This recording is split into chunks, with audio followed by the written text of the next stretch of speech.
हाँ जी, कैसे हो आप सभी लोग? सभी को राम राम, राधे राधे, गुड मॉर्निंग। तो आज है 18 अक्टूबर। तो हम इस क्लास के अंदर 18 अक्टूबर से रिलेटेड जितने भी मोस्ट इम्पोर्टेंट क्वेश्चन बनते हैं उनके बारे में डिस्कस करेंगे। तो सबसे पहले आप सभी का तहे दिल से स्वागत है इस परिष्कार परिवार में। आप हो तो मैं हूँ। बस इस क्लास को आप ऐसे ही प्यार देते रहिएगा और अपने दोस्तों के पास शेयर करते रहिए, और क्लास को एंड तक ज़रूर देखिएगा, बिकॉज़ एंड में मैं आपसे एक क्वेश्चन पूछूंगा, उसमें एक आपको आंसर देना है। एक क्वेश्चन पूछूंगा, उसमें आपको आंसर देना है, और वो भी पूरा फैक्ट के साथ देना है। ऐसे ही नहीं सीधे आंसर दे दो, फैक्ट के साथ दो ताकि पूरा डिस्कस हो सके। ओके, तो आई होप आप अच्छे होंगे। तो अब अपन स्टार्ट करते हैं। लेकिन जैसा कि आप सबको पता है, अपन स्टार्ट करते हैं, लेकिन उससे पहले जो पॉजिटिव कोट है उसके बारे में अपन डिस्कस करते हैं हमेशा। तो आप सभी के सामने प्यारा सा पॉजिटिव कोट है कि वो आगे बढ़ते हैं जो सूरज को जगाते हैं, वो पीछे रह जाते हैं जिनको सूरज जगाता है। तो जनाब, सबसे पहले तो ब्रह्मचर्य हो जाइए थोड़ा। वो कहते हैं ना कि ब्रह्म मुहूर्त में उठना प्रारंभ कर दीजिए। अगर सूरज की तरह आपको चमकना है ना, तो सूरज की तरह तपना सीखो जनाब। जब सूरज आपको जगा रहा है ना, तो फिर ज़िंदगी का मतलब ही क्या है? आजकल ये ट्रेंड ही थोड़ा ऐसे यही हो गया है कि अभी रात ने 12 बज गए लोगों ने, और इयां लगा कर लै 10 बजे होगा। लेकिन बा बात नहीं होनी चाहिए। एकदम 10 बजे आदमी ने सोना जाना चाहिए। 5:30-6 बजे, फिक्स 5:30-6 बजे उठ जाना चाहिए, ताकि जो नेचर के अंदर है, जो पॉजिटिव एनर्जी है, वो पॉजिटिव वाइब है, इतना खूबसूरत नज़ारा होता है। बाहर घूमने के लिए निकल जाना चाहिए, कहीं जाकर बिना फ़ोन के एकदम रेस्ट, आराम से लंबी लंबी गहरी गहरी सांस लेना चाहिए। फिर आप ऐसे 21 दिन करके देखो, फिर आपके बॉडी में एक अलग ही एनर्जी होगी, अलग ही एक पॉजिटिव एनर्जी होगी, वाइब होगी, जोश होगा एकदम। तो वो करके देखो सुबह, क्योंकि नेचर के अंदर सुबह सुबह एकदम शांति होती है, और वो प्योर हवा होती है। आप कहीं जाकर बैठो यार, करो ऐसा करो।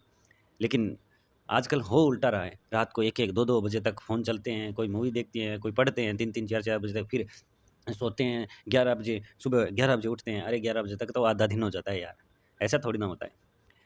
ख़ैर बाकी आप समझदार हो, थोड़ी मेरी बातें कड़वी लग सकती हैं, लेकिन थोड़ा-सा शेड्यूल अपने को खुद को ही चेंज करना चाहिए। ओके, तो चलो अब अपन कल क्या पढ़ा उसका फटाफट रिवीजन कर लेते हैं। कि कल अपन ने डिस्कस ही किया था, पहला क्वेश्चन था कि राजस्थान में अपने कितनी सीटों पर 13 नवंबर को चुनाव होगा, तो 7 सीटों पर होगा। जम्मू कश्मीर के पहले सीएम बने हैं Omar Abdullah, National Conference party के हैं। और मारवाड़ महोत्सव का आयोजन है वो जोधपुर के अंदर किया गया है। बाकी जितने भी महोत्सव है उसके बारे में मैंने आपको डिस्कस किया ही था, आपके साथ डिस्कस किया था। सारे महोत्सव राजस्थान के वो लिख दिए थे। और नासा ने हैं अभी बृहस्पति पर है, बृहस्पति के चांद पर है, एक मिशन भेजा है। तो किस मिशन पे भेजा है, तो आपको बृहस्पति उपग्रह ध्यान में रखना है। पांचवें राष्ट्रीय जल पुरस्कार में राजस्थान के किस जिले को सरकारी स्कूल को शीर्ष पर मिला है, तो अपने सीकर। और किस राज्य में फ्लाइंग फेस्टिवल शुरू हुआ है, तो हिमाचल प्रदेश में। ये कल के क्वेश्चन थे। अब अपन आज के नए क्वेश्चनों से रूबरू होते हैं, और बहुत ही प्यारा क्वेश्चन आप सभी के सामने ये रहा। पहला क्वेश्चन कि पीएम इंटर्नशिप योजना का पायलट प्रोजेक्ट का शुरुआत कहाँ से कब हुई है? मतलब पीएम इंटर्नशिप योजना की पायलट प्रोजेक्ट की शुरुआत कब से हुई है? तो देखो, 3 अक्टूबर 2024 से हुई है। 3 अक्टूबर, हाँ, अभी आ गई है ना, ई दिन ही हुई है 3 अक्टूबर 2024 को पीएम इंटर्नशिप की। और ध्यान में रखा, आज चीज़ की घोषणा है ना 2024-25 में कर दी। कद कर दी? 24-25 के अंदर ये घोषणा कर दी थी, बजट 24-25 में मैंने घोषणा कर दी थी।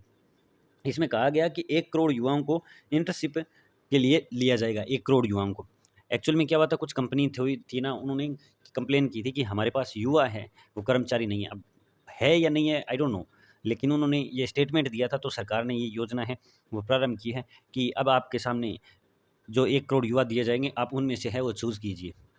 आप उनमें से फॉर्म वगैरह भरवा के जो भी आपकी प्रोसेस है वो करिए।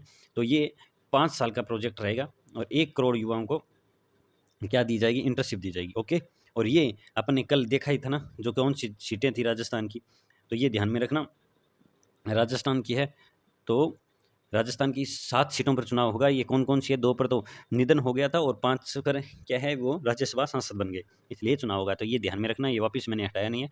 आज इस क्वेश्चन का इतना इफेक्ट था, तो मैंने सोचा ये भी पढ़ा है, रिविजन के तौर पर पढ़ा रहेगा, कोई दिक्कत नहीं है। अपने क्या दुख देव है, हाल ही में सुप्रीम कोर्ट के 51वें चीफ जस्टिस कौन होंगे?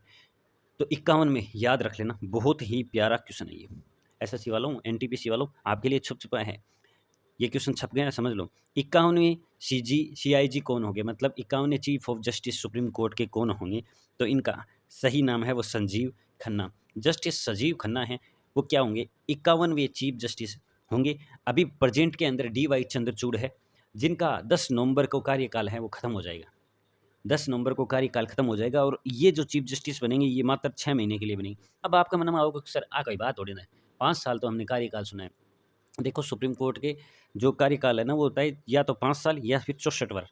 अगर आपकी 64 साल पहले उम्र हो जाती है तो आपको पहले रिटायर होना पड़ेगा, या आप 5 साल तक रहिए। तो इनकी पहले उम्र हो जाएगी, 64 साल के हो जाएंगे ये। तो इसलिए 13 मई को ये वापस है, ये भी रिटायर हो जाएंगे। तो याद रख लेना, ये 51वें चीफ जस्टिस जब शपथ लेंगे तो वापस ये क्वेश्चन आएगा, तो आप ध्यान में रखिएगा। 10 नंबर को डी वाई चंद्रचूड़ जो अभी वर्तमान में है ना, उनका कार्यकाल खत्म हो रहा है। ओके, चलो।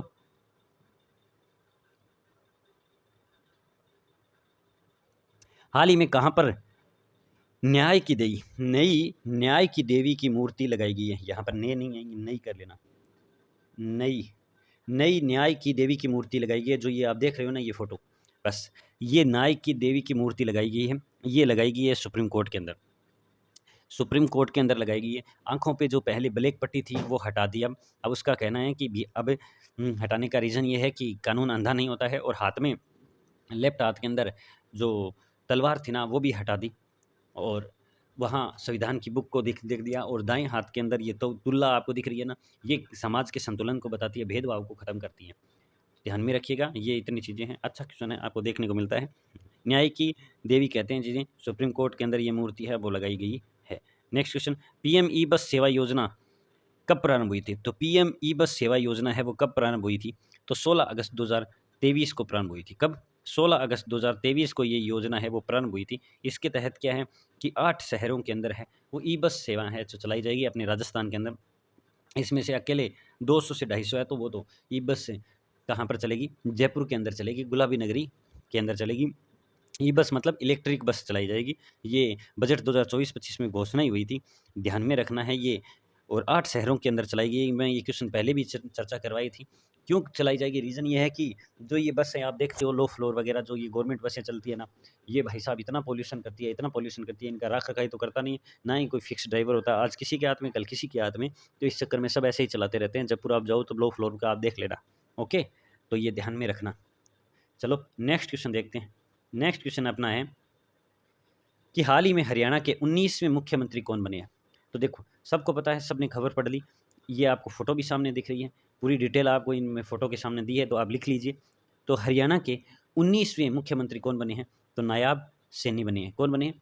नायाब सैनी 19वें मुख्यमंत्री बने हैं, और मुख्यमंत्री पद के रूप में, शपथ लेने के रूप में वो 11वें बने हैं। राज्य के तो 19वें, लेकिन 11वें नेता बने हैं। ठीक है, तो ये ध्यान में रख लेना थोड़ा सा। और उमर अब्दुल्ला सबको पता है, जम्मू कश्मीर के पहले सीएम बने हैं, और सुधीर चौधरी जम्मू कश्मीर के ही क्या है, डिप्टी सीएम बने हैं। ओके, दोनों के चुनाव हो गए थे, 90 सीटें थी, 46 बहुमत के लिए चाहिए थी। ओके ओके, चलो तो नेक्स्ट क्वेश्चन, और बहुत ही प्यारा क्वेश्चन कि राजस्थान में मुख्यमंत्री दुग्ध उत्पादन संबल योजना कब शुरू हुई? देखो आज कुछ नया अपडेट मिला नहीं मेरे को, क्वेश्चन मिले नहीं, मैंने बहुत अखबार वगैरह खंगाले तो कुछ क्वेश्चन नहीं मिला, तो मैंने सोचा 2-3 इंडिया के क्वेश्चनों के साथ साथ है 2-3 रिवीजन के रूप में डाल देते हैं। तो मुख्यमंत्री दुग्ध उत्पादन संबल योजना है वो 1 अप्रैल 2013 को प्रारंभ हुई थी। 1 अप्रैल 2013 को। अब आपके दिमाग में आएगा कि सर ये क्या बात हुई, इतना पुराना क्वेश्चन? जी हाँ, कोई दिक्कत की बात नहीं है। ये इतना पुराना इसलिए है कि 1 अप्रैल 2019 को 13 को तो प्रारंभ हुई, उसके बाद में है 1 फरवरी 2019 को इसका पुनः है वो प्रारंभ हो गई थी। पहले प्रारंभ हुई, फिर बंद कर दी, फिर वापस इसको प्रारंभ की गई 1 फरवरी 2019 को। ओके, जब ये प्रारंभ हुई उसके बाद में जो बजट 2022-23 में गहलोत जी ने कहा कि इसमें सरकार है वो अनुदान ₹2 देती है, अब उसकी जगह है वो ₹5 का अनुदान हो गया। जैसे में रसोई के अंदर दिया जाता है ना, जो रसोई ग्रामीण इंदिरा रसोई है, जैसे अब क्या अन्नपूर्णा रसोई है ना, उसके अंदर भी तो अनुदान दिया जाता है, अभी चेंजिंग हुआ है ना, तो वो ध्यान में रखना ना, जो चीज़ें चेंजिंग होती है। और ये पुनः प्रारंभ हुई थी 1 फरवरी 2019 को। और डेयरी व पशुपालन मंत्री कौन है अपने? तो जोराराम कुमावत है। और ये लास्ट डोज का क्वेश्चन है, जिसका काफ़ी लोगों ने सही आंसर दिया। सभी का शुक्रिया, तहे दिल से शुक्रिया कि अंतर्राष्ट्रीय अभ्युदय संस्थान की ओर से साहित्य व पत्रकारिता का पुरस्कार है, वो डॉक्टर हरिदास व्यास को दिया जाएगा। किसे?